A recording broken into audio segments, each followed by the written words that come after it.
Donc pour cette véritable censure qui a été, donc, comme je vous disais, relevée par le collectif Informer n'est pas un délit, au-delà de ça, il y a eu également, puisque Hélène Constanti fait partie de ce collectif, je vais la questionner notamment sur cette censure, puisque vous en avez fait une tribune, mais également sur les secrets des affaires, et notamment l'affaire LuxLeaks. L'affaire LuxLeaks a déchaîné toutes les passions. Il y a un lanceur d'alerte. Ce qui est intéressant dans les propos de Jean-Baptiste Rivoire, c'est qu'effectivement, on voit une fois de plus, par rapport à la table ronde de ce matin, que le citoyen est appelé à se mobiliser, à travers que ce soit des canaux payants, mais pour une maîtrise et l'indépendance des médias. Quelle perception a le collectif sur ces problématiques ? Peut-être un mot juste pour continuer sur cette problématique de la presse et de son indépendance. Je suis tout à fait d'accord avec mes confrères, évidemment, que seule une presse vraiment indépendante, c'est une presse qui n'est liée ni à un actionnaire puissant industriel, ni à des annonceurs publicitaires. Et je pense que là, je suis peut-être moins pessimiste, enfin je suis aussi d'un naturel optimiste, mais je pense qu'Internet a ouvert une brèche absolument phénoménale, on s'en rend pas tout à fait assez compte, parce que des médias comme Mediapart, d'accord, ils n'ont que 120 000 abonnés, mais c'est quand même considérable. Ils donnent le ton, ils sont très lus, c'est eux qui sont leaders d'opinion aujourd'hui. Juste pour rappeler, finalement, quand on disait qu'est-ce qu'on peut faire, hein, c'est aussi le thème de notre table ronde, on peut payer pour de la bonne information. Payer pas très cher. Mediapart, c'est 9 € par mois. 9 € par mois, quand même. Je pense que tout le monde peut s'offrir ça pour une information de qualité. Pour un journal, bon, je fais un peu de la pub parce que j'y travaille, mais pour un journal dans le mot d'ordre, et seuls nos lecteurs peuvent nous acheter. Je crois qu'on a tout dit, hein, quand on a compris ça. Je pense que c'est assez clair. Voilà, donc juste pour dire que Internet, il me semble, a ouvert une brèche, a permis d'émerger des nouveaux acteurs. Arrêt sur image, c'est le cas. Je peux vous signaler aussi un nouveau média dont vous allez entendre parler, soyez vigilants, qui s'appelle Médiacité. Qui est créé par des anciens confrères à moi de l'Express, qui ont quitté l'Express là à la fin de l'année lorsque ça a été racheté par le gros industriel Patrick Drahi, le voyou du câble et du téléphone. Donc ils sont partis avec un très beau projet qui est intéressant, je pense aussi pour tous les réseaux d'anticorps partout en France. C'est l'idée de créer, ça s'appelle Médiacité, c'est l'idée de créer un Mediapart des villes. Ça part du constat qu'il y a un déficit considérable de médias locaux. Hein, dans la plupart des régions dont vous venez, il y a en général un quotidien qui donne le ton et qui passe sous silence ce qui veut bien passer sous silence. Ça, je pourrais vous en reparler si ça vous intéresse. J'ai été confrontée à ça depuis 3 ans que je suis à Nice de façon assez phénoménale. Et donc, Médiacité va être lancée à Lille, à Toulouse, dans la foulée certainement à Lyon, à Bordeaux, et donc va faire appel à des financements locaux, et dans l'idée de créer un contre-pouvoir citoyen dans les villes face à des médias qui sont totalement sous contrôle. Dans la plupart des régions, il y a peut-être des exceptions, et qui sont sous contrôle de ces barons locaux qui cumulent les mandats, et qui étouffe totalement toute expression. Parce qu'autant en matière d'information nationale, on commence à, si on veut vraiment chercher de l'information, on en a. On a Mediapart, on a Cache Investigation, on a la nouvelle formule d'envoyé spécial que vous avez peut-être vu. Enfin, il y a aussi en télévision d'autres émissions qui ont pris le relais de ce qu'avait initié Spécial Investigation. Il y a un énorme manque encore en matière de contre-pouvoir d'information locale, et voilà. Donc j'espère que leur initiative va être couronnée de succès et que ça va pouvoir vous intéresser.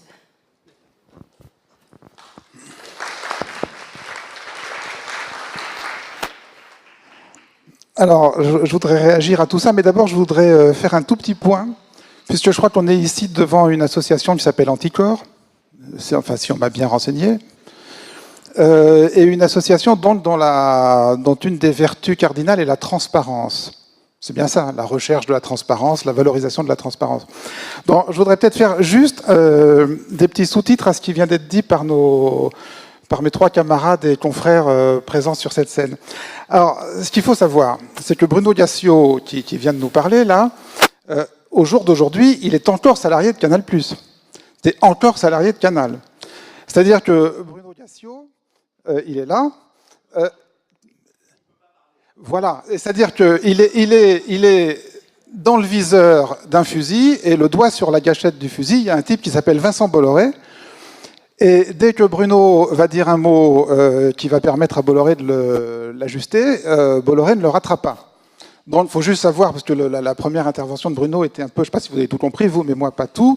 C'était pas forcément très clair, mais il y a des raisons. Voilà. Et si tu veux, tes prochaines interventions, je fais les sous-titres, moi. C'est-à-dire, je dis ce que tu peux pas dire. Moi.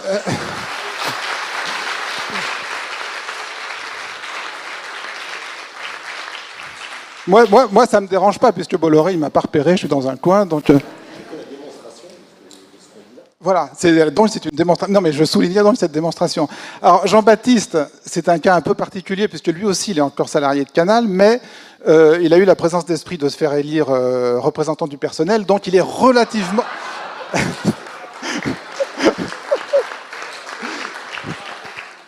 Donc, il est relativement plus intouchable. Enfin, je dis relativement parce que voilà. Donc, par exemple, il peut dire non, c'était pas une sorte de censure, c'était une vraie censure. Voilà, il peut dire ça. Hélène, je pense que je connais pas bien ta carrière, mais je pense que là, voilà, au niveau de la liberté, maintenant que tu as tout balancé sur Moulinex, si tu veux, maintenant tu es libre. Donc voilà, c'était juste pour faire c'est anticorps, transparence, tout ça. Donc oui, tu as dit un truc sur on va dire la bouffée d'oxygène qui a été introduite par Internet, et je pense que c'est vrai fondamentalement. Je suis désolé, je vais me prendre pour exemple 2 secondes pour ceux d'entre vous qui n'auraient pas suivi ma très longue carrière. J'ai donc commencé au Monde comme reporter, et puis à un moment au Monde j'étais chargé de la critique de la télé. Je critiquais la télé. Et puis ça s'est plus ou moins élargi à la critique des médias en général. Et il s'est trouvé qu'un jour, pendant que j'étais occupé à cette tâche de critique de la télé et des critiques des médias, il y a un livre au canon qui est sorti contre la direction de l'époque du Monde, donc direction Colombani, Plenel, Minck. Voilà, c'était au siècle dernier, mais il faut quand même se souvenir. Enfin, c'était pas au siècle dernier d'ailleurs, c'était au début de ce siècle. Avec des accusations très précises, hein, de toutes sortes contre cette direction. Bon, il se trouvait que moi j'étais au cœur de la boutique, donc j'ai fait des papiers qui n'ont pas plu à Colombani et à l'époque Plenel, et paf, viré du Monde. Voilà. Bon, et récupéré par Libé, où je chronique encore aujourd'hui. Alors, il se trouve qu'au même moment, je me livrais aux mêmes coupables activités de critique des médias, donc sur France 5, chaîne du groupe France Télévisions. Et Bruno disait tout à l'heure que le degré de liberté dont on peut bénéficier dans un média dépend beaucoup de la personnalité des dirigeants. Et c'est vrai. Je veux dire, il y a les structures, il y a l'actionnariat, mais il y a aussi des gens plus ou moins tolérants, qui ont plus ou moins le sens de l'humour, qui sont plus ou moins accessibles à la critique. Et ce qui a fait que pendant 13 ans, Arrêt sur Image, on a pu effectivement critiquer la télé, les médias, y compris le groupe France Télévisions auquel on appartenait, dans une totale liberté, je dois dire. Et puis un jour est arrivé à la présidence de France Télévisions un type qui s'appelait Patrick de Carolis, certains d'entre vous s'en souviennent peut-être. Il a un peu mal tourné par la suite. Et il s'est trouvé que Patrick de Carolis, quelques années auparavant, alors qu'il s'occupait d'une émission qui s'appelait Des racines et des ailes, avait bidonné une scène tournée en montagne. C'était une scène de sauvetage en montagne où on voyait des CRS sauver des alpinismes. C'était à la gloire, évidemment, des CRS. Et il s'est trouvé que simplement, cette scène qui était présentée comme un sauvetage réel avait été un sauvetage bidonné, c'est-à-dire une reconstitution. Ça avait été fabriqué pour le tournage, si vous voulez. Et nous, Arrêt sur Image, à l'époque, on avait été ceux qui avaient révélé ça, qui avaient révélé le bidonnage de Carolis. Qui à l'époque était juste chargé d'une émission sur France 3. Et alors là, je vois Carolis qui arrive, président de France Télévisions. Je me dis, aïe.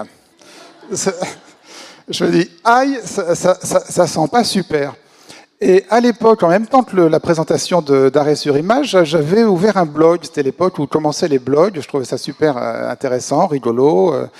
Et j'avais ouvert un blog. Donc, dès que Carolis est élu président de France Télévisions, je me dis, bon, il faut opérer dans une totale transparence vis-à-vis de nos téléspectateurs. Donc, sur le blog, je rappelle Je dis bienvenue Patrick de Carolis, je suis très heureux de vous retrouver. Je rappelle que nous avons un vécu commun. On a dénoncé votre bidonnage quand vous étiez producteur, animateur de Des Racines et des Ailes. Bon, parce que je ne suis pas totalement naïf, si vous voulez, et je savais bien qu'à partir du moment où Carolis arrivait, nous-mêmes, Arrêt sur Image, on allait être dans le viseur de Patrick de Carolis.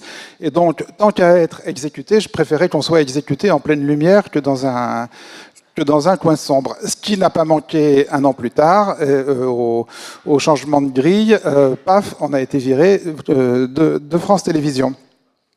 Et alors là, il s'est passé quelque chose qui était totalement inattendu, de ma part en tout cas. C'est que des internautes dans le Sud, dans l'Hérault, ont lancé une pétition de soutien à Arrêt sur Image. Des citoyens, des gens que je ne connaissais pas. Et je dois vous avouer qu'au début, les premiers jours, j'étais extrêmement sceptique sur cette pétition. Je me disais, bon, ben voilà, Arrêt sur Image, on était sur une petite chaîne dans notre coin, qui va se mobiliser ? Et au fil des semaines, on a vu monter le compteur des signatures de la pétition, 10 000, 20 000, 50 000, 100 000, et la pétition a atteint 180 000 signatures. Alors 180 000 signatures, je me suis dit, bon, alors là, quand même, il se passe peut-être un truc, et c'est non seulement 180 000 signatures, mais c'est 180 000 signatures avec les adresses mail des signataires, ce qui permet de leur écrire. Et de leur dire, par exemple, bonjour, nous avons été extrêmement sensibles à votre soutien, nous aimerions bien continuer cette activité sur Internet, seriez-vous prêts à vous abonner ? Et il s'est passé quelque chose que tous les gens qui font de la vente en ligne ont unanimement jugé absolument sans précédent, c'est qu'effectivement, on a eu 42 000 préabonnements sur les 180 000 signatures, c'est-à-dire des gens qui ont payé pour qu'on puisse construire un site de critique des médias en toute indépendance. Ce qu'on a fait, et 8 ans après, le site est encore là aujourd'hui. Donc on le disait, alors Mediapart, ils sont à 120 000 abonnés, nous on est à 25 000. Il est vrai aussi qu'on embrasse un champ moins large que Mediapart. 25 000 abonnés, ça permet de faire vivre une équipe de 10 personnes, de les payer au prix du marché. C'est pas mirobolant, mais c'est pas non plus des aumônes, c'est juste au prix du marché, et de faire le travail d'une vraie rédaction, en étant totalement indépendant de la pub, puisqu'on n'a pas de pub, en étant totalement indépendant des actionnaires, puisque ce site a un actionnaire unique que vous avez en face de vous aujourd'hui. Donc, alors il arrive que des fois je me passe un coup de fil à moi-même en me disant non mais là tu vas trop loin, mais en général je m'envoie balader aussitôt parce que je suis quand même très très indépendant.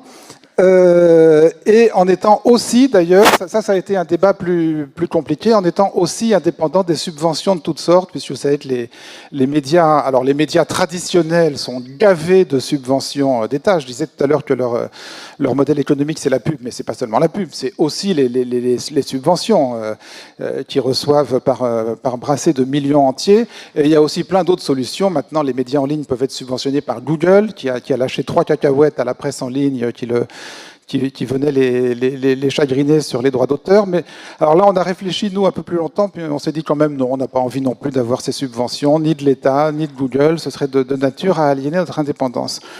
Tout ça pour dire que oui, par une espèce de miracle, on a réussi à créer un modèle économique qui est en tout cas le plus vertueux qui soit imaginable, puisque alors j'ai pas trouvé le slogan de Mediapart, mais si je l'avais trouvé, j'aurais bien aimé l'avoir trouvé. Seuls nos lecteurs peuvent nous acheter, c'est absolument génial. Et je dois dire, on en parlait tout à l'heure à midi, que moi la grande question que je me pose aujourd'hui, c'est de savoir pourquoi notre exemple a été si peu suivi, quoi.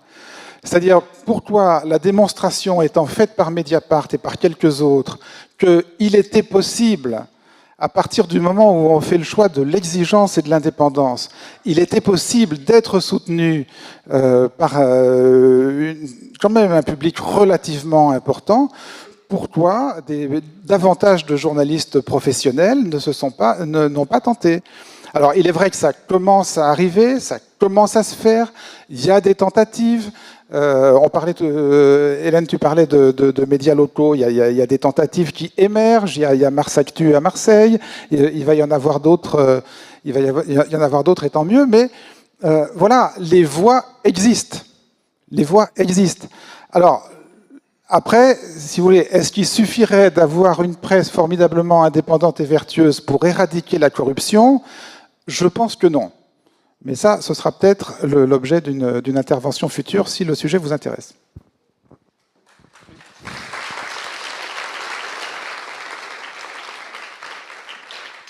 Je voudrais juste qu'on finisse sur la question du secret des affaires, qui est très importante et qui a mobilisé nombre de vos confrères. Par rapport à LuxLeaks, c'est vrai qu'on a tout à l'heure appelé ce matin sur la table ronde à la protection des lanceurs d'alerte. LuxLeaks, c'est quoi? C'est un citoyen lambda qui est dans un cabinet d'audit international et qui révèle l'optimisation fiscale de grands groupes. Est-ce que la place du journaliste, comment le journaliste a capté l'information? Est-ce qu'il a bien protégé ses sources?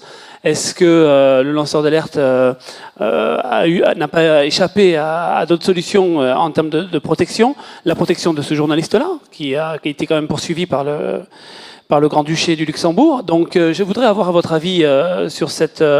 vous, par exemple, Jean-Baptiste Rivoire, qui a été un spécialiste des affaires d'investigation, qui avait beaucoup enquêté, est-ce qu'il n'y a pas parfois des limites dans le traitement de l'information et des révélations dans la protection de vos sources? C'est une question très large, mais en règle générale, je pense que les journalistes sont assez fragiles face aux pressions, aux licenciements, etc. Et les lanceurs d'alerte, franchement, encore plus, parce que alors, la protection des lanceurs d'alerte, moi, ça me fait doucement rigoler. Il y a quelques mois, on était à Public Sénat pour un débat avec une sénatrice de l'opposition qui voyait passer la loi indépendance des médias et qui l'avait d'ailleurs pas mal entravée. Et elle faisait tout un grand discours sur nous, on est là, on va défendre l'indépendance de l'information, c'était formidable et tout, bon, tout le contraire de ce qu'il faisait. Et je lui ai juste dit, mais est-ce que vous savez ce que sont devenus les deux journalistes qui ont fait l'enquête sur le Crédit Mutuel, la fameuse enquête censurée par Bolloré? Bon, ils ont été virés par leur boîte de prod au bout de 2 mois. Ils ont été virés, c'est-à-dire que c'est des gens qui ont des enfants, qui n'ont plus de travail. Voilà. Donc la protection des lanceurs d'alerte, moi, franchement, j'y crois moyen. En revanche, et ça ressort aussi du débat qu'il y avait ce matin, surtout nous tous individuellement qui essayons de nous élever contre des injustices et qui nous mettons debout, comme disait de Montgolfier, etc. Et on a tous peur d'être écrasés par la machine et on a tous raison d'avoir peur. Oui, oui, oui. Et en même temps, je pense qu'on est tous un tout petit peu trop intoxiqués par l'idée qu'au fond, quand même, on est dans un monde qui fait très peur. Les médias sont très anxiogènes. On se sent très seul. Et plus on a peur, plus on se dit, oh là, il faut que je rentre dans ma coquille. Je pense qu'il faut faire un peu attention à ça parce qu'en vérité, on n'est pas seul. En vérité, on est plein à avoir envie que cette société marche de manière plus transparente et plus honnête. On est même, à mon avis, la majorité des citoyens. Et donc, je pense qu'en s'alliant dans des assos, dans des mouvements, on est plus fort. Moi, le jour où j'ai pris un mandat syndical à Canal, pour faire court, mes collègues et mes chefs m'ont dit « Tu es fou, demain matin, tu as une balle dans la tête ». Le lendemain matin, je suis arrivé au comité d'entreprise, donc après un bras de fer terrible avec la direction qui avait essayé de me virer dans la semaine. Ils étaient tous très emmerdés, la direction, ils me disaient tous bonjour. Bon. Et je peux vous dire que depuis, ils me disent bonjour. Donc c'est juste pour dire, voilà. Voilà, et je pense que les citoyens, en fait, on est forts, mais réfléchissons à ça. On est dans une ambiance civilisationnelle très angoissée. Moi, je regardais l'autre jour le 20h de France 2, il y avait 5 sujets angoissants sur 7 en ouverture du journal. Alors, bien sûr que le monde est horrible, bien sûr qu'il y a du terrorisme, bien sûr qu'il y a du chômage, bien sûr que c'est affreux. Mais, enfin voilà, il y a d'autres époques dans la civilisation humaine où il y a eu des situations très difficiles, il y a eu des époques de guerre, etc. Donc, à un moment donné, c'est comme un Canal. Je veux dire, beaucoup de gens ont eu très très peur de se dresser contre Bolloré. Il y a toujours de très bons arguments pour rester planqué sous son bureau et pas bouger. Bon, voilà, il y a eu aussi des époques où quand on se mettait debout en 42, on prenait des balles dans le dos. Hein. Donc à un moment donné, je pense quand même qu'il faut se lever, on n'est pas tout seul, on est nombreux. Et je peux vous dire que quand on se met ensemble, eh ben, on fait beaucoup plus peur qu'on ne croit. Et on ne peut pas nous écraser comme ça. Et si on nous écrase, c'est parce qu'on pense qu'on est seul et qu'on a peur. Voilà.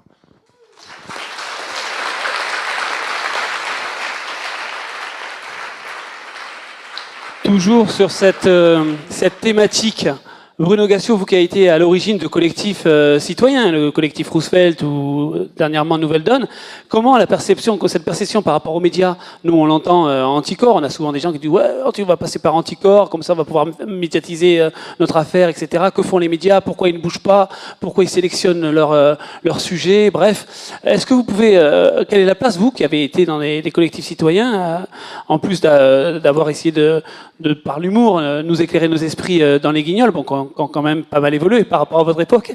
Dites-nous 2-3 mots sur cette perception, le rôle du citoyen et du média, justement. Jean-Baptiste a tout à fait raison. Si vous voyez des copeaux qui sortent de ma bouche quand je parle, c'est normal. Hein, c'est la langue de bois qui sort. Tout ça. Pour la trad, c'est Daniel Schneiderman après. Moi, c'est un peu différent du journalisme. J'ai travaillé dans l'humour. Et quand on fait une émission d'humour, en général, on ne demande pas l'avis de sa direction. C'est-à-dire que c'est toujours un hasard. Les Guignols, c'est un hasard. Ça a commencé par des marionnettes de Gainsbourg, de Johnny, dans un coin en 1988. Ça marchait pas très fort, personne ne comprenait ce que ces marionnettes foutaient là. Et puis, il y a Benoît Delépine et Jean-François Alain qui ont pris cette émission en main. Ils l'ont faite avec deux autres personnes dont j'ai oublié le nom. Il y avait Jean-Marie Gouriot, je crois, et un autre dont j'oublie le nom. Et ils ont petit à petit gagné une liberté. La liberté, c'est pas un truc qu'on va chercher comme ça. On dit un guichet, ouais, c'est là la liberté, oui. Alors je voudrais 1 tonne de liberté. Voilà, monsieur, vous avez 1 tonne de liberté. Aujourd'hui, il n'y a que 500 kilos. Comment on fait? La liberté, en fait, ça se vole. Et les Guignols ont volé la liberté. C'est que petit à petit, c'est devenu une émission qui s'est structurée comme un journal télévisé. C'est une émission qui s'est structurée autour d'une image du jour, de 3 infos, d'un invité, d'un reportage. Et puis petit à petit, on est devenu plus politique. Moi, je suis arrivé en 1991, après la guerre du Golfe, où on a eu une chance, parce que nos concurrents ont fait une bêtise. C'était comment ça s'appelait déjà, les bébés de show. Eux ont pris le deuil. Il y a eu la guerre du Golfe, et ils ont pris le deuil. Ils ont dit, la France est en guerre, mon Dieu, il ne faut plus bouger. Il ne faut plus rigoler, on n'a plus le droit de rien faire. Et nous, on s'est dit, au contraire, c'est marrant, parce que c'est quand même une guerre pour le pétrole, il faudrait quand même que quelqu'un le dise. Et on a commencé à déconner avec ça. Et on a été taxé, y compris par Daniel Schneiderman, de meilleur éditorialiste de France, ce qui nous faisait plutôt marrer, parce que ça voulait dire que les autres ne faisaient pas leur boulot. Si nous, on faisait ça, c'est que les autres foutaient rien. Normalement, si les journalistes avaient fait leur job à cette époque-là, les Guignols n'avaient pas besoin d'exister. Hein. Donc, on a volé cette liberté. Et on a eu des petits problèmes. Et les problèmes qu'on a eu en route, quand je dis qu'on n'a jamais été censuré, c'est une réalité. J'ai été embêté une seule fois, et c'est par Pierre Lescure. Hein. C'était pour les législatives de 1997, où il nous a dit, vous ne pouvez pas nier que sur les élections de 1995, vous avez eu une influence. Vous avez fait toutes les covers, il appelait ça des covers, ça s'appelle les unes, et vous avez eu une influence. Je lui ai dit, Pierre, c'est une connerie. Les gens font la différence entre le latex et la viande. Ils arrivent à faire le... Non, vous ne pouvez pas. Hein. Alors je lui ai dit, il m'a dit, on arrête les Guignols pendant cette période. Et moi, je lui ai dit, tu as raison, je suis d'accord avec toi, on arrête les Guignols. Il m'a dit, non, pendant cette période. Je lui ai dit, tu ne peux pas nous demander d'arrêter une émission pendant 15 jours au moment où il faut la faire. C'est pas possible. Donc, on a trouvé un compromis qui était, vous avez le droit de parler de politique, mais je ne veux pas voir une seule marionnette politique à l'antenne. Pas une. J'ai dit, ok Pierre, d'accord, c'est un bon compromis. Le soir même, Jacques Chirac apparaît. Il fait un truc en disant, je ne me mêle pas, je suis président de la République, je ne me mêle pas du tout des élections législatives. Il sortait sa main, c'était marqué dessus, voter RPR. Mon téléphone sonne, on avait des téléphones noirs et avec plein de touches dessus et un petit cadran et c'était écrit dessus président. Je dis merde. Donc je décroche. Bruno, c'est Sylvie, secrétaire. Le président voudrait te parler. Oui. Je dis, président, enculé. T'as pas de parole. Tu es qu'une merde. Je t'ai fait confiance. T'as aucune.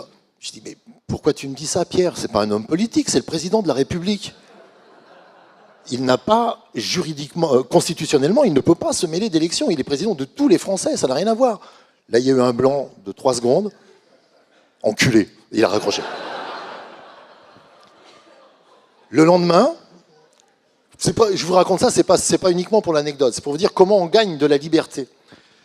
Le lendemain, on a mis en lucarne, dans les petites lucarnes des Guignols, je ne sais pas si vous vous souvenez, ça existe toujours,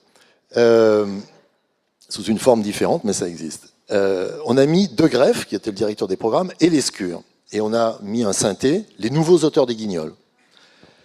Et on a dit, on faisait dire à PPD, putain, ils rament les auteurs des Guignols sans homme politique. Hein. Et De Greff prenait la parole, Lescure prenait la parole, et en lui disant, il disait, il faut équilibrer le temps de parole. Et De Greff à côté faisait 4. Il disait quoi 4 secondes pour la droite, t'as parlé. Téléphone noir, président. Sylvie, c'est... oui, le président veut te parler, oui. C'était drôle. Enculé. Il raccroche. Ça s'appelle un bon président. Pour moi, ça, c'est un bon président de chaîne.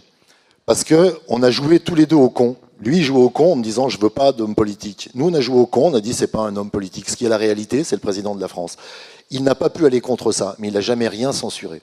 Et pour terminer sur la censure et un bon président et un mauvais président, ce qui nous donne la liberté, c'est que Lescure nous a dit 3 ans après que l'événement se soit produit, que Jacques Chirac l'avait coincé dans les toilettes du Parc des Princes.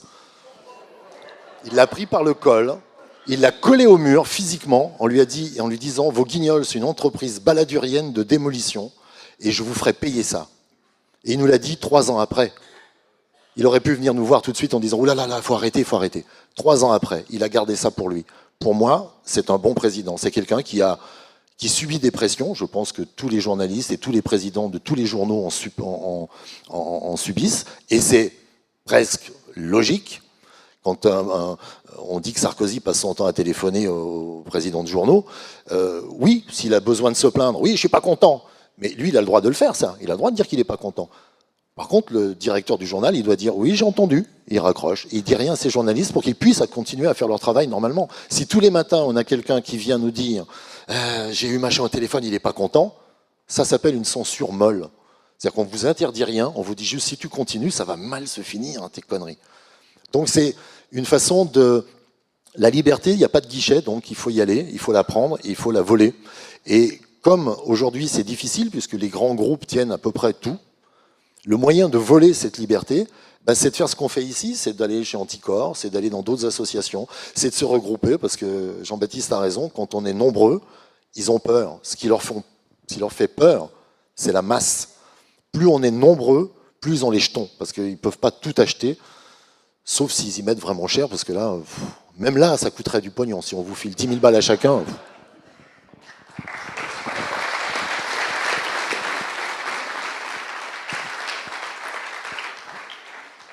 Donc je suis ravi d'entendre ces propos optimistes. Donc on risque de gagner des places au classement de RSF l'année prochaine. On verra si Anticor et cette université y a participé.